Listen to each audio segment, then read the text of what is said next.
ایک 100 گھر تھا مدینہ شریف میں، 100 گھر، تھوڑی آبادی ہوتی تھی تو 100 گھر بہت بڑی تعداد تھی۔ 100 گھر کے اندر 2 وقت کھانا بھی جاتا تھا، کپڑوں کا خرچ بھی ملتا تھا ان غرباء کو، اور مدینہ میں محبوب کے شہر نور میں کون دے جاتا تھا پتہ کوئی نہیں۔ ایک نقاب پوش آتا، نام پوچھتے تو وہ ناراض ہو جاتا، پھر اچانک وہ کھانا آنا بند ہوا، سالوں آتا رہا، پھر وہ چیزیں بند ہوئی تو لوگ ایک دوسرے سے پوچھنے لگے تیرے گھر کب سے نہیں آیا؟ کہا 18 محرم سے۔ تیرے گھر کب سے نہیں آیا؟ 18 محرم سے۔ تیرے گھر کب سے نہیں آیا؟ 18 محرم سے۔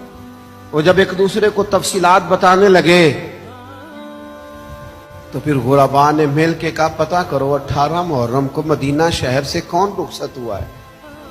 تو پتہ چلا ہے مدینے والوں نے 18 محرم کو امام زین العابدین کا جنازہ پڑھا ہے۔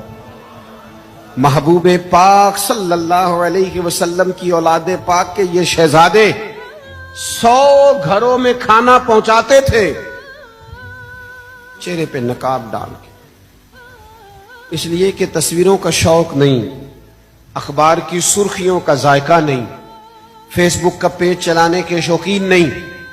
یہ لوگ ان ساری چیزوں سے بے نیاز، رب کو راضی کرنا ہے، اللہ کی رضا کے لیے کام کرنا ہے، پیچھے پیچھے رہ کے، پیچھے ہٹ کے، بیک پہ رہ کے، تھوڑا سا دور ہو کے، کسی کو پتہ نہ چل جائے، کسی کو خبر نہ ہو جائے، میرا اور میرے رب کا معاملہ۔